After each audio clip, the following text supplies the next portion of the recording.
75 वर्षीय जगमोहन जी घर में अकेले थे। भूख से उनका हाल बेहाल हो रहा था। यूं तो वे थोड़ा बहुत खाना पकाना जानते थे, लेकिन कुछ पकाने के लिए रसोई घर में राशन भी तो होना चाहिए ना। क्या करें, कुछ समझ में नहीं आ रहा था। आखिर उन्होंने अपने इकलौते बेटे राघव को फोन लगा दिया। हेलो बेटा राघव, कैसे हो तुम? और वापस कब आ रहे हो?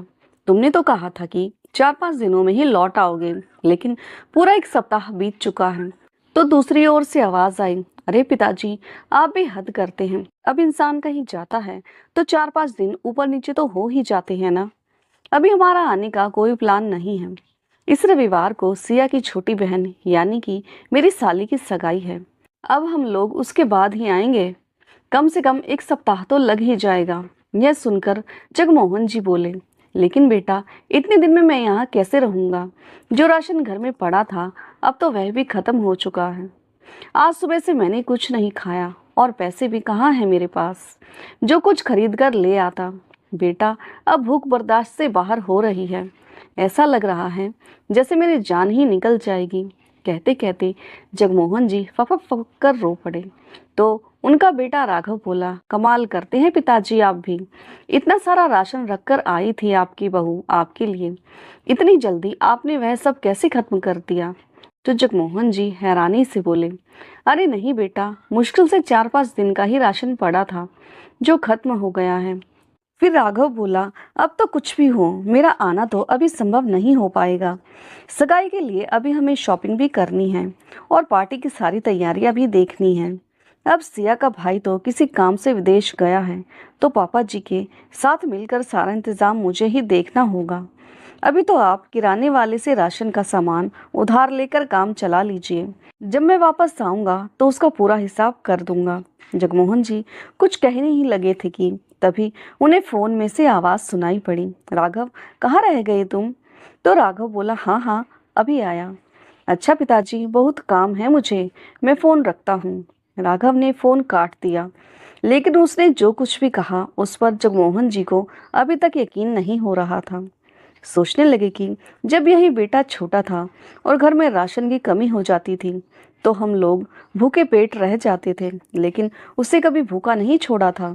आज देखो, वही बेटा 5 दिन का राशन घर में रख कर अपने पिता को अकेला छोड़कर चला गया है और वहां अपने सास ससुर की चमचागिरी कर रहा है। कैसे इतनी बदल जाती है औलाद कि माँ बाप का दर्द भी दिखाई नहीं देता।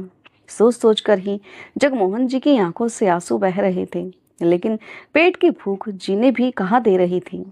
आखिरकार पास की राशन की दुकान पर गए और हिचकिचाते हुए कुछ राशन उधार देने को कहा, लेकिन राशन वाले ने उधार देने से साफ साफ मना कर दिया।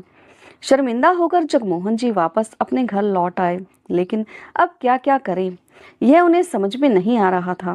बैठे बैठे उन्हें कुछ ख्याल आया और वह जल्दी से घर को ताला लगाकर घर के पास वाले मंदिर में चले गए। देखा तो मंदिर में प्रसाद वितरित किया जा रहा था। जगमोहन जी ने एक पत्तल में प्रसाद लिया और मंदिर के प्रांगण में बैठकर खाने लगे और पेट की भूख शांत करके थोड़ी देर वहीं बैठे रहे और सोचने लगे कि आखिरकार इस तरह कब तक गुजारा होगा। बच्चों को आने में तो अभी एक सप्ताह बाकी है। थोड़ी देर बाद जब वे अपने घर जाने के लिए मंदिर से बाहर निकले तो 7-8 साल के 2 छोटे छोटे बच्चे उनके पास आए और बोले, अंकल जी, अमरूद खरीद लो, 50 रुपए किलो हैं। उन्हें देखकर जगमोहन जी के मन में कुछ ख्याल आया और बोले, बेटा, यह अमरूद तुम कहाँ से लाते हो? अंकल जी, मंदिर के पीछे ही एक बहुत बड़ा बाग है। जिन अंकल का वह बाग है वह हमें उनके अमरूद बेचने के लिए बदले में पैसे देते हैं। अंकल, अमरूद लोगे क्या? नहीं बेटा, मुझे नहीं चाहिए, कहकर जगमोहन जी अपने घर वापस आ गए। लेकिन फिर सोचने लगे कि अगर वह छोटे छोटे बच्चे खुद कमा कर खा सकते हैं तो मैं क्यों नहीं? बूढ़ा हुआ हूँ, बीमार तो नहीं। अगले दिन जगमोहन जी भी मंदिर के पीछे वाले बाग में चले गए और थोड़ी ही देर में मंदिर के बाहर बैठकर उन्होंने फल बेचने शुरू कर दिए। ज्यादा कुछ नहीं तो इस तरह वह अपने पूरे दिन के खाने का खर्चा तो निकाल ही लेते थे, लेकिन कहीं दुनिया वाले उनके बेटे को गलत ना समझे, यह सोचकर उन्होंने अपने मुंह को साफे से ढक लिया था ताकि वह किसी की पहचान में न आ सके। ऐसा करते करते आज 4 दिन बीत चुके थे। आज जब जगमोहन जी फल बेचने बैठे तो देखा मौसम खराब लग रहा था। मौसम विभाग की चेतावनी भी उन्होंने सुनी थी कि आंधी तूफान आ सकता है, इसलिए लोग अपने घरों में ही रहे। लेकिन फिर भी जगमोहन जी वहां फल बेचने आ बैठे। थोड़ी ही देर में जोरों की आंधी चलने लगी तो सब लोग अपने अपने घरों में चले गए। लेकिन जगमोहन जी अभी तक वहीं बैठे थे, यह सोचकर कि कुछ फल बिक जाएंगे तो उनका गुजारा हो जाएगा। ऐसे मौसम में एक बुजुर्ग को वहां बैठे देखकर एक न्यूज रिपोर्टर वहां आ गया और वीडियो बनाने लगा और बोला, मजबूरी आखिरकार इंसान से क्या कुछ नहीं करवाती। ऐसी आंधी तूफान में भी यह बुजुर्ग बाहर निकलने को मजबूर है। जिस समय वह रिपोर्टर वीडियो बना रहा था, उसी समय तूफान और तेज हो गया और जगमोहन जी का साफा, जिसे उन्होंने मुंह पर ढाका हुआ था, अचानक हवा में उड़ गया और वे घबराकर जल्दी से अपना सामान उठाकर वहां से चले गए। कुछ देर में बाहर का तूफान तो थम गया था, लेकिन जगमोहन जी के आंसुओं का तूफान थमने का नाम नहीं ले रहा था। बुढ़ापे में पत्नी के जाने के बाद उनकी यह हालत होगी, ऐसा उन्होंने कभी नहीं सोचा था। जगमोहन जी और कल्याणी जी का एक बेटा राघव और एक बेटी राधिका थी। छोटे होने के कारण राघव को बड़े लाड प्यार से पाल पोस कर बड़ा किया था। माता पिता को कितनी उम्मीदें थी उन्हें अपने बेटे से, पढ़ाई में भी होशियार तो था ही राघव। उच्च शिक्षा के लिए जगमोहन जी ने उसका गुड़गांव के एक कॉलेज में एडमिशन भी करवा दिया और बेटी का एक अच्छा सा रिश्ता देखकर शादी भी कर दी। वहीं कॉलेज में ही राघव की सिया से मुलाकात हुई। दिखने में हैंडसम राघव सिया को तो पहली ही नजर में पसंद आ गया था। धीरे धीरे वे दोनों बहुत अच्छे दोस्त बन गए और यह दोस्ती कब प्यार में बदल गई उन्हें पता ही न चला। कॉलेज पास करने के बाद राघव को एक बहुत ही अच्छी नौकरी भी मिल गई थी, लेकिन अब कल्याणी जी बहुत ज्यादा बीमार रहने लगी थी। इसलिए जगमोहन जी ने राघव के लिए रिश्ते देखना शुरू कर दिया था, ताकि बहू आकर घर की बागडोर संभाल सके। तो राघव ने बताया कि वह सिया से प्यार करता है। यह सुनकर जगमोहन जी बहुत खुश हो गए थे, लेकिन बाद में पता चला कि सिया के पिता बहुत बड़े पैसे वाले हैं और जगमोहन जी और उनकी पत्नी किसी अमीर घर की बेटी को अपने घर की बहू बनाकर लाना नहीं चाहते थे। लेकिन सिया और राघव ने एक दूसरे को जीवन साथी बनाने का फैसला कर लिया था और सिया के पिता उसकी हर एक बात को मानते थे। तो राघव के जिद के कारण माता पिता को न चाहते हुए भी उन दोनों के विवाह के लिए हाँ करनी पड़ी। शादी के बाद एक महीने तो राघव और सिया घूमने फिरने और शॉपिंग करने में ही मस्त थे।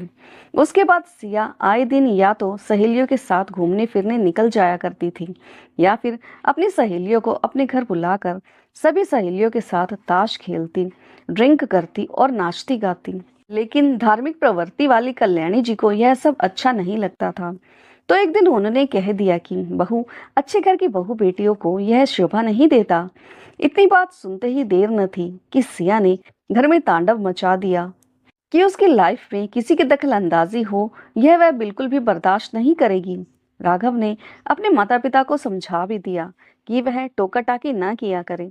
बहू के यह रंग देखकर कल्याणी जी और जगमोहन जी स्तब्ध रह गए, पर फिर भी उन्होंने कुछ कहना उचित ना समझा। धीरे धीरे कल्याणी जी की हालत और बिगड़ने लगी और एक दिन वे अपने पति जगमोहन जी को इस क्रूर दुनिया में अकेला छोड़कर चल बसी। जगमोहन जी की बेटी राधिका कभी कभी अपने पिता से मिलने आ जाया करती थी ताकि उनका अकेलापन बांट सके, लेकिन सिया को अपनी ननंद फूटी आंख नहीं सुहाती थी। सिया एक मतलबी लड़की थी और घर के किसी भी सदस्य से उसे कोई मतलब ना था। समय अपनी रफ्तार से चल रहा था और करीब 2 वर्ष के बाद सिया और राघव का बच्चा इस दुनिया में आया। जब उनका बेटा 5 वर्ष का हुआ, उन्होंने एक बहुत शानदार पार्टी रखी। पार्टी से 2 दिन पहले ही सिया के मायके वाले उसके घर पहुंच गए थे। राघव की बहन राधिका भी बड़े उत्साह के साथ उस पार्टी में शामिल हुई। अब सिया ने अपनी मां के साथ मिलकर अपनी ननंद के खिलाफ एक चाल चली। पार्टी से अगले दिन जब राधिका अपने घर जाने को तैयार हुई, तो उसी समय सिया ने शोर मचा दिया कि उसकी माँ का कंगन चोरी हो गया है। ऐसा कहते हुए उसने पहले तो इधर उधर कंगन ढूंढने का दिखावा किया और फिर अपनी ननंद के बैग की सबके सामने तलाशी लेने लगी और कपड़ों के बीच अपनी माँ का कंगन देखकर उसने तो घर में तूफान ही खड़ा कर दिया। देखो राजीव, क्या हरकत की है तुम्हारी दीदी ने। आज तक इतने महंगे कंगन कभी देखे नहीं होंगे ना। चाहिए थे तो मांग लेती, लेकिन इस तरह चोरी करना, छी छी छी। राजीव ने भी अपनी पत्नी की बात पर विश्वास कर लिया और यह देखकर राधिका हक्की बक्की खड़ी रह गई और आंखों से आंसू बहाते हुए वे उस दिन अपने ससुराल गई तो फिर कभी नहीं आई। लेकिन जाते जाते उसने इतना जरूर कहा, सिया, भगवान से डरना। जो इल्जाम तुमने मुझ पर लगाया है एक दिन वो लौट कर तुम पर भी आएगा। इतना कहकर वो रोते हुए अपने घर लौट गई। इधर बेटी पर लगे चोरी के इल्जाम का सदमा जगमोहन जी बर्दाश्त नहीं कर पा रहे थे। पर बेचारे करते भी क्या, उनकी बेटी ने भी वहां आना बंद कर दिया था। कभी कभार फोन करके पिता का हालचाल जान लिया करती थी। धीरे धीरे उनकी तबीयत भी थोड़ी खराब रहने लगी। एक दिन सिया के पास उसके मम्मी पापा का फोन आया और बोले, सिया बेटी, तुम्हारी छोटी बहन के लिए रिश्ते की बात चल रही है। हमें तो सब कुछ ठीक ही लग रहा है। एक बार तुम लोग भी आकर देख लो। वैसे भी बच्चों की गर्मियों की छुट्टियां तो पड़ ही गई हैं। आओगे तो कुछ दिन यहाँ रह लेना। इस बारे में जब सिया ने अपने पति राघव से बात की तो राघव बोला, अगर हम कुछ दिनों के लिए वहां चले गए तो यहाँ पिताजी अकेले कैसे रहेंगे? जरा सोचा है तुमने सिया? इस बात पर सिया भड़क गई। अब क्या हर जगह तुम्हारे पिताजी को अपने साथ लेकर जाना पड़ेगा? तो राघव बोला, अरे मैंने ऐसा कब कहा सिया? लेकिन तुम ही देखो, काम वाली बाई भी 1 महीने से छुट्टी पर है। वे अपने गांव गई हैं। पीछे से पिताजी कैसे रहेंगे? वह काफी बुजुर्ग हो गए हैं और माँ भी नहीं है। उनके लिए खाना कौन पकाएगा? तो सिया बोली, अच्छा, आज अपने पिता के लिए बड़ा प्रेम प्यार जाग उठा है आपके दिल में। मेरी तो आपको बिल्कुल भी चिंता नहीं होती। और वैसे भी रोटी बनानी तो उन्हें आती ही है। अरे सिया, लेकिन उनकी तबीयत भी ठीक नहीं रहती। अच्छा, अच्छे भले तो हैं तुम्हारे पिताजी। क्या हुआ है उनकी तबीयत को? जब सुबह शाम सैर करने के लिए बाहर जा सकते हैं तो क्या खड़े खड़े अपने लिए 2 रोटियां नहीं पका सकते? मैं उनके लिए घर पर सारा राशन सामान रख कर जाऊंगी। आराम से पकाते रहेंगे और खाते रहेंगे, सिया ने कहा। तो राघव बोला, ठीक है बाबा, तुमसे कभी बहस में जीत पाया हूँ क्या मैं? कहकर राघव अपने ऑफिस जाने लगा। तभी सिया ने आवाज दी, राघव, मेरे मायके जाने के लिए ऑफिस से लौटते वक्त कोई उपहार भी लेते आना। तो राघव ने जवाब देते हुए कहा, ठीक है सिया, मेरे मम्मी पापा हर बार हमें कितना कुछ देते हैं, इसलिए जो भी उपहार लाओगे अच्छे से अच्छा लाना, सिया ने कहा। तो राघव ने हाँ में सिर हिला दिया और ऑफिस चला गया। शाम के समय जगमोहन जी का एक दोस्त उनसे मिलने के लिए आया तो उसी समय उनका पोता उनके पास आया और बोला, दादाजी, हम तो नानी के घर जाएंगे और खूब ढेर सारी मस्ती करेंगे, लेकिन हम आपको नहीं लेकर जाएंगे। आप यहाँ अकेले रहना। ऐसा कहते हुए उनका पोता हंसने लगा। पोते के मुंह से ऐसी बात सुनकर जगमोहन जी हैरान रह गए। तभी उनका दोस्त बोला, किस सोच में पड़ गए हो जगमोहन? तो पोते की बात पर पर्दा डालते हुए जगमोहन जी फीकी सी हंसी हंसते हुए बोले, अरे नहीं नहीं, ये तो ऐसे ही मस्ती कर रहा होगा। अगर बेटा बहू कहीं बाहर जाएंगे तो क्या मुझे बताकर नहीं जाएंगे? और वैसे भी तुम ही सोचो ना यार, अगर उन्हें कहीं जाना हो तो जाए। जब इतने दिन जिंदगी के लिए काट ही ली तो आगे भी कट ही जाएगी। और कुछ नहीं तो अपने लिए 2 रोटियां तो मैं बना ही सकता हूँ ना। कहते कहते जगमोहन जी का स्वर रुआसी हो गया। वे कुछ कहने की स्थिति में नहीं थे। कुछ देर बातचीत करके जगमोहन जी का दोस्त अपने घर चला गया। लेकिन जगमोहन जी के दिमाग में अभी तक अपने पोते द्वारा कही गई बात घूम रही थी। अगले दिन जब वे सुबह की सैर करने के बाद घर लौटे तो आंगन में बैठकर अपने बेटे के बाहर आने का इंतजार करने लगे। जैसे ही उनकी बहू सिया बाहर आई तो जगमोहन जी बोले, अरे बहू, राघव तैयार हो गया क्या?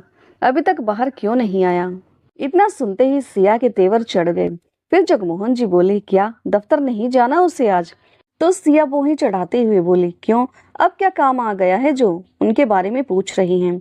जरूर किसी न किसी चीज की जरूरत होगी, तभी उनकी राह देख रही हैं। आपको तो 1 मिनट भी चैन नहीं, कभी तो उनको भी आराम करने दीजिए। बहू की तीखी बातें सुनकर जगमोहन जी चुपचाप बैठ गए। इतने में राघव तैयार होकर बाहर आया और बोला, अरे सिया, मुझे ऑफिस जाने को देर हो रही है, जल्दी से मुझे नाश्ता दे दो। ठीक है, लाती हूँ। इतना कहकर सिया रसोई घर में चली गई। तो जगमोहन जी अपने बेटे के पास आए और बोले, बेटा, मेरी पेंशन निकलवा कर लाए हो क्या? अगर ले आए हो तो कुछ पैसे मुझे भी दे देते। मुझे यह बिल्कुल अच्छा नहीं लगता कि अपने पैसे होते हुए भी मैं बहू और तुम्हारे सामने हाथ फैलाता रहूं।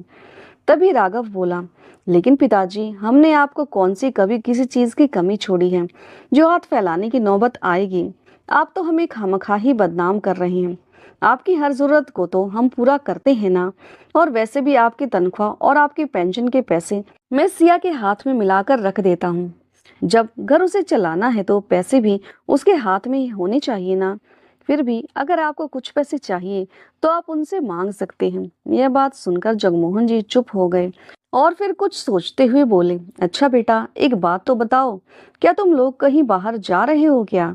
अभी जगमोहन जी ने इतना ही कहा था कि सिया रसोई घर से बाहर निकलकर आई और बोली, लीजिए, अभी हमारा प्रोग्राम बना नहीं कि आपके पिताजी की जासूसी शुरू हो गई। मैं ना कहती थी कि आपके पिताजी हमारी हर बात दरवाजे के पास कान लगाकर सुनते हैं।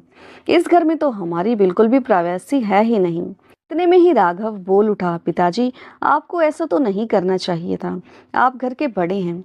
अपने बेटे और बहू की बातें आप छुप छुप कर सुनते हैं। मुझे आपसे यह उम्मीद तो नहीं थी। तभी जगमोहन जी बोले, लेकिन बेटा, मैंने तुम लोगों की कोई बात नहीं सुनी। क्या तुम्हें अपने पिता पर इतना भी भरोसा नहीं है? और वैसे भी यह बात तो मुझे सोनू ने बताई थी कि वह नानी के घर जा रहा है, और इसलिए ही मैं तुमसे कुछ पैसे मांग रहा था कि कभी कुछ खरीदने की इच्छा हो जाती है तो मेरे पास भी कुछ पैसे होने चाहिए ना। तभी राघव बात बदलता हुआ बोला, हाँ तो ठीक है ना, बच्चा था तो आपको बोल दिया होगा। और हाँ पिताजी, हम 5 दिनों के लिए कुछ काम से सिया के मायके जा रहे हैं। वो सिया के मायके से फोन आया था, उसके मम्मी पापा ने बुलाया है। इतनी बात सुनकर जगमोहन जी बोले, पर बेटा, 1-2 दिनों की बात होती तो कोई बात नहीं थी, लेकिन 5 दिनों में मैं यहाँ अकेले कैसे रहूंगा? तभी सिया गुस्से से बोली, बस, हमने कहीं जाने की बात की नहीं कि शुरू हो गए आपके पिताजी। आखिर आप चाहते क्या हैं? यहाँ सारी उम्र हम आपकी सेवा में ही गुजार दे क्या? मेरे मम्मी पापा की कोई हैसियत नहीं है या फिर हमारी अपनी लाइफ नहीं है? आप तो अपनी जिंदगी जी चुके, हम परसों सुबह जा रहे हैं और यह तय हो चुका है। ऐसा कहकर सिया पैर पटकती हुई रसोई घर में चली गई और राघव अपनी नौकरी पर चला गया। नाश्ता निपटाने के बाद सिया ने हमेशा की तरह जगमोहन जी से घर की झाड़ू पोछा करवाई और फिर सब्जी काटने के लिए दे दी। उसके बाद शॉपिंग करने के लिए बाजार चली गई। जगमोहन जी का मन उदास था। जिस दिन वे लोग निकलने लगे तो सिया जगमोहन जी के पास आई और बोली, पिताजी, यह लीजिए 2,000 रुपए, अपने पास रखिए। यह देखकर जगमोहन जी को मन ही मन खुशी हुई कि चलो, बहू को मेरी इतनी तो चिंता है। फिर औपचारिकता निभाते हुए बोली, नहीं नहीं, मुझे इतने पैसे की जरूरत नहीं है। तो सिया बोली, अरे, ये पैसे मैं आपको घूमने फिरने या फालतू की चीजों पर खर्च करने के लिए नहीं दे रही हूँ। आपको ज्यादा खुश होने की जरूरत नहीं है। कल महीने की पहली तारीख है। दूध वाला, अखबार वाला और केबल वाला, ये सब कल पैसे लेने आएंगे तो उन्हें दे दीजिएगा। घर में जितना राशन पड़ा है आपके लिए काफी है। फल सब्जियां खरीदने की तो आपको जरूरत नहीं है, और आपकी दवाइयां हमने पहले से ही लाकर रख दी हैं। इतने अतिरिक्त मुझे नहीं लगता कि आपको पैसे की जरूरत पड़ेगी। जगमोहन जी ने चुपचाप हाँ में सिर हिला दिया और फिर वे लोग अपनी गाड़ी में बैठकर चलते बने। 1 सप्ताह बीत जाने के बाद भी जब उनके बेटे ने उनकी सुध नहीं ली तो थक हार कर जगमोहन जी को अपना पेट भरने के लिए फल बेचने का काम करना पड़ा। इसके अलावा उनके पास और कोई चारा भी नहीं था। अतीत के बारे में सोचते सोचते जगमोहन जी अचानक वर्तमान में आ गए। जब उनके फोन की घंटी बजी, जगमोहन जी की बेटी राधिका जी का फोन आया था। हेलो पिताजी, कैसे हैं आप? बेटे की अपनेपन भरी आवाज सुनकर जगमोहन जी का मन भर आया। फिर स्वयं को समझाते हुए और संभालते हुए बोले, मैं ठीक हूँ बेटी। वो क्या है ना, तुम्हारा भाई अपनी पत्नी और बच्चों को लेकर कुछ दिनों के लिए अपने ससुराल गया हुआ है। यह सुनकर राधिका बोली, क्या, कुछ दिनों के लिए? तो आप यहाँ अकेले कैसे रह रही हैं? खाना कैसे बनाते हैं और कैसे खाते हैं? और बाकी के काम वह सब कौन करता है? तो जगमोहन जी रूंधे स्वर में बोले, अरे बेटा, तुझे मेरी चिंता करने की जरूरत नहीं है। तेरी माँ के जाने के बाद मैं रोटी पकाना, बर्तन साफ करना और साफ सफाई करना सब कुछ सीख गया हूँ। फिर अपने लिए 2 रोटियां बनाने में क्या हर्ज है? यह बात सुनते ही राधिका की आंखों से आंसू बह निकले। उसके पिताजी, जिन्हें कभी एक गिलास पानी के लिए भी रसोई में जाने की जरूरत नहीं पड़ती थी, वे आज माँ की अनुपस्थिति में घर का एक एक काम स्वयं करते हैं। इसके बाद वह कुछ बोल ना सकी। वह निशब्द हो चुकी थी और उसने फोन रख दिया। अगली सुबह जब जगमोहन जी अपने लिए नाश्ता बना रहे थे, उसी समय दरवाजे पर दस्तक हुई। इतनी सुबह सुबह कौन आया होगा? बच्चे तो घर पर हैं ही नहीं और मुझसे मिलने तो कौन आएगा, सोचते हुए जगमोहन जी बाहर आए। लेकिन जैसे ही उन्होंने दरवाजा खोला तो अपने सामने अपनी बेटी राधिका को देखकर वह हैरान रह गए। इतने समय बाद अपनी बेटी से मिलकर उनकी आंखें सजल हो गई। अरे बेटी राधिका! तभी राधिका के बच्चे भी नानू नानू कहते हुए उनकी टांगों से लिपट गए। जगमोहन जी ने उन्हें अपनी बाहों में भर लिया और फिर प्यार से सहलाते हुए उनका माथा चूमते हुए बोले, आओ ना बच्चों, अंदर आ जाओ। कितने सालों बाद तुम्हें सामने से देखा है, वरना आज तक तो तुमसे वीडियो कॉल पर ही बात होती आई थी। जगमोहन जी खुश हो गए। कहते हुए वे रुआसी से हो गए। तभी राधिका बोली, मैं भी क्या करूं पिताजी, जिस घर में मेरी इज्जत नहीं वहां मैं कैसे आ जाती।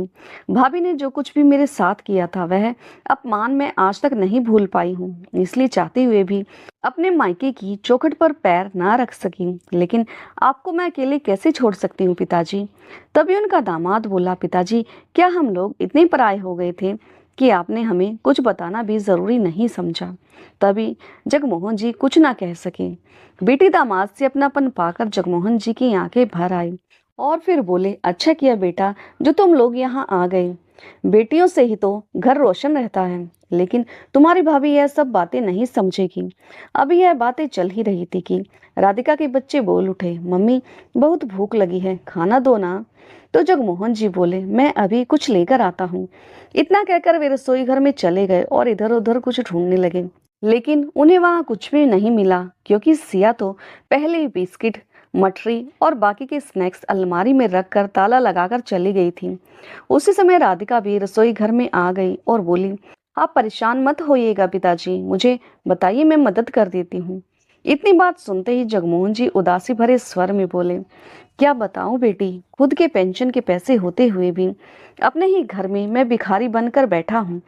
आखिरकार समझ नहीं आता कि बच्चों को क्या खिलाऊं। कहते हुए उनकी आंखों से आंसू बहने लगे। फिर राधिका बोले, अरे इतनी छोटी सी बात, इसमें परेशान होने वाली क्या बात है पिताजी, आपकी यह परेशानी मैं 1 मिनट में हल कर देती हूँ। इतना कहते हुए राधिका ने अपना फोन निकाला और तुरंत फल और कुछ स्नैक्स घर पर मंगवा लिए। पहले ही उन लोगों ने एक साथ बैठकर फल काट कर खाए, बच्चों को स्नैक्स दिए और फिर बाजार से खाना भी ऑर्डर कर दिया। अपने बच्चों का साथ पाकर जगमोहन जी जैसे अपनी परेशानियों को भूल ही गए थे। ऐसे ही हंसी खुशी के माहौल में उधर शाम के समय जगमोहन जी के दोस्त जब उससे मिलने आए तो बोले, अरे वाह क्या बात है, राधिका बेटी आई है।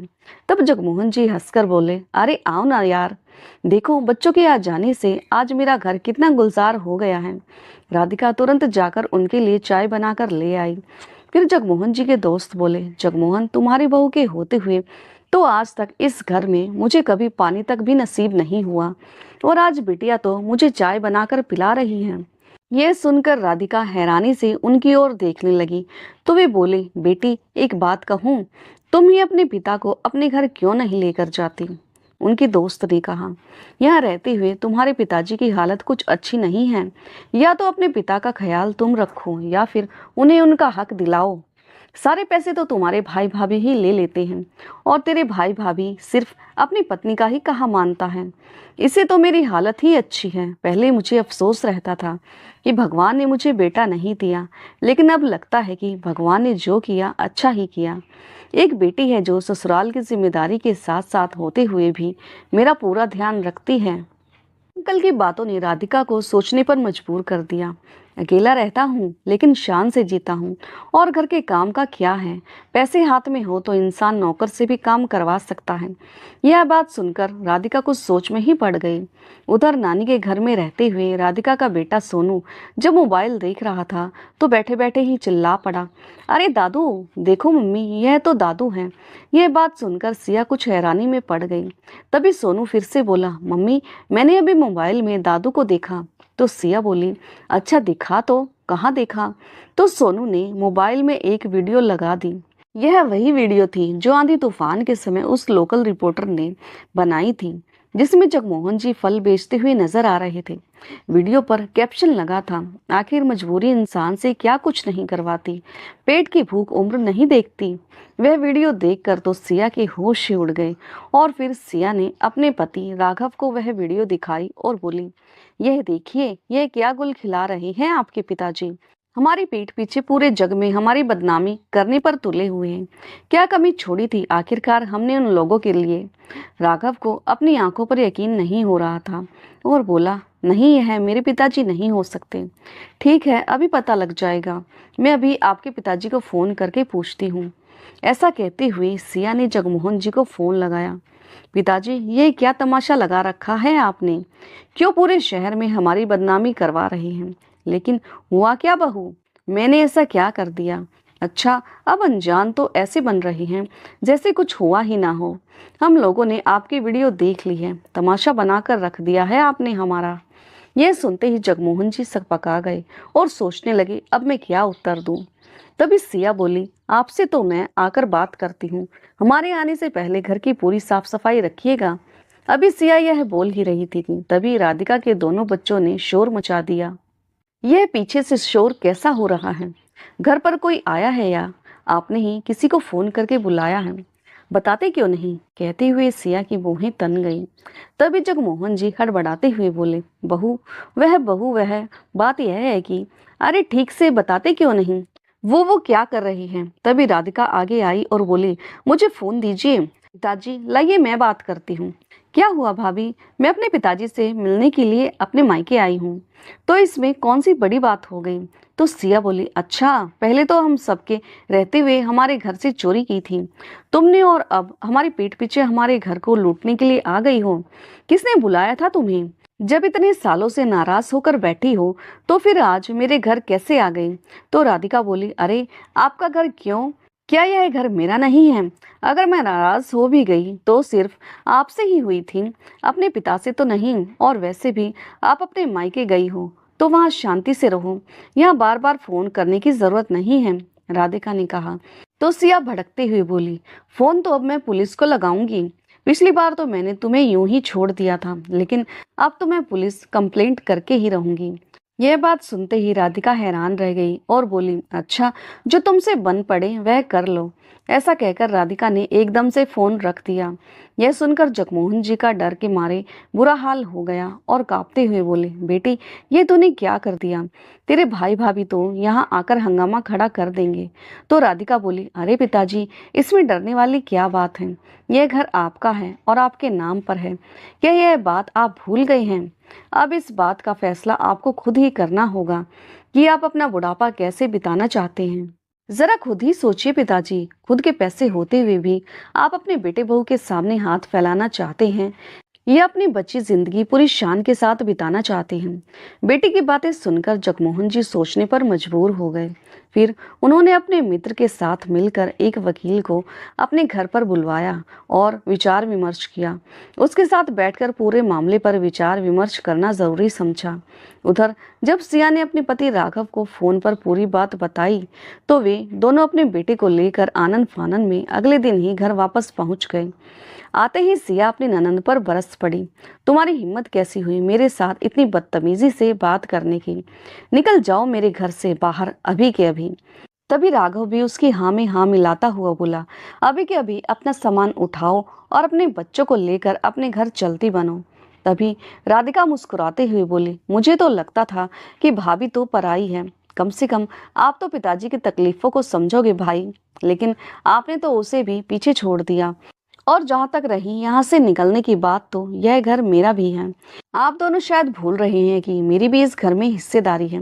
वह बात अलग है कि मैंने आज तक कभी अपना हिस्सा नहीं मांगा। यह बात सुनकर सिया गुस्से में आ गई और जैसे ही अपनी ननद पर हाथ उठाने लगी तभी जगमोहन जी बोले, खबरदार बहू, जो एक कदम भी मेरी बेटी की ओर बढ़ाया तो मुझसे बुरा कोई नहीं होगा। तो सिया बोली, अच्छा, आज इतनी हिम्मत कहाँ से आ गई? लगता है बेटी ने खूब खिलाया पिलाया है आपको, जो आज में भी जोश आ गया है। तभी राघव का बेटा सोनू स्नैक्स लेकर बाहर आया और बोला, देखो मम्मी, इतना सारा सामान पड़ा है रसोई में। फिर सिया बोली, वह सब तो मैं बाद में देख लूंगी, लेकिन अभी इन बाप बेटी को मैं नहीं छोड़ूंगी। अभी के अभी निकल जाइए मेरे घर से बाहर। यह सुनते ही जगमोहन जी के सब्र का बांध टूट गया। गुस्से भरी कड़कड़ाती आवाज में बोले, बेशरम औरत, ना तो तुम्हारे माँ बाप ने तुम्हें कुछ संस्कार दिए हैं और ना ही कोई तमीज सिखाई है। आज तक तो मैं तुम्हारी बदतमीजी बर्दाश्त करता रहा, पर अब नहीं।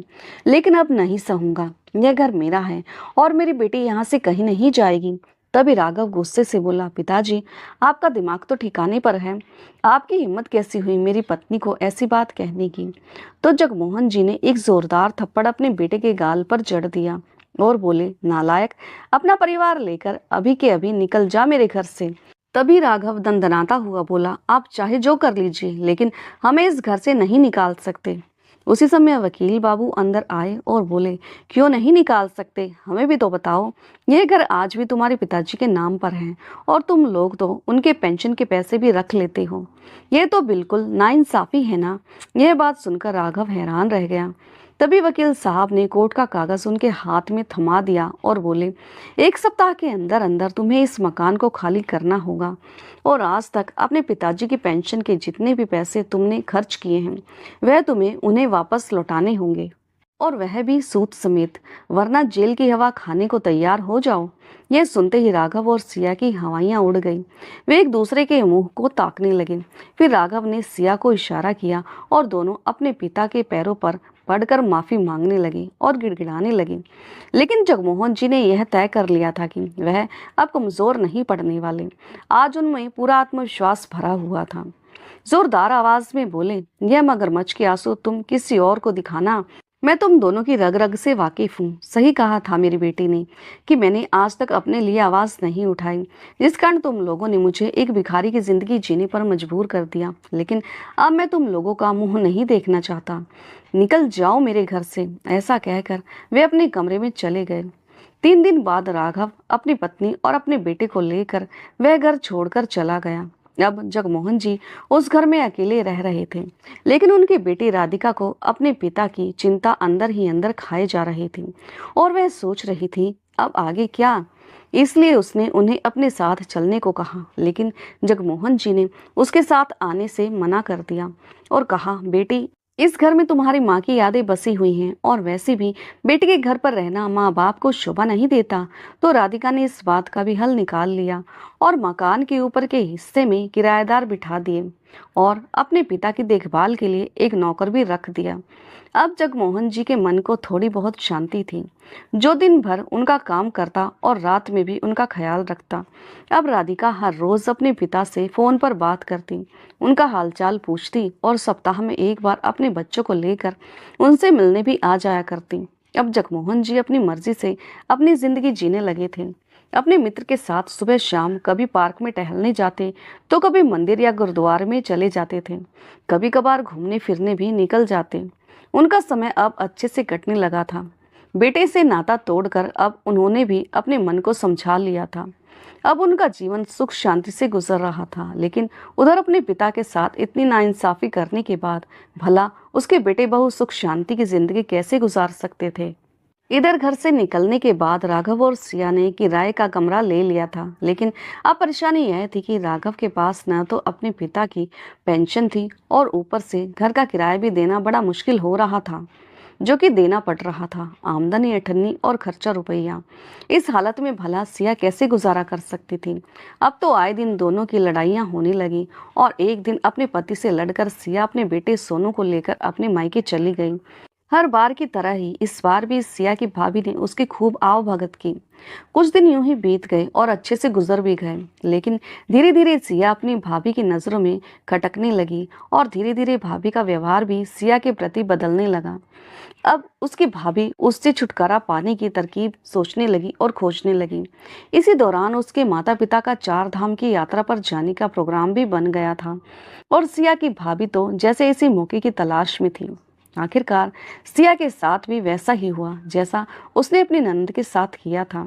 एक दिन उसकी भाभी यहाँ वहाँ देखते हुए बोली, मेरी सोने की चेन नहीं मिल रही है, बहुत महंगी चेन है। उन लोगों ने सब जगह खोज लिया, लेकिन कहीं कुछ भी नहीं मिला।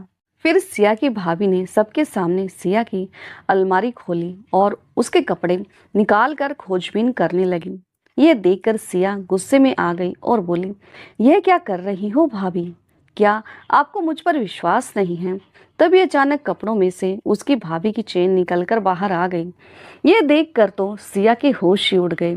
उसने अपने भाई की तरफ उम्मीद भरी निगाहों से देखा।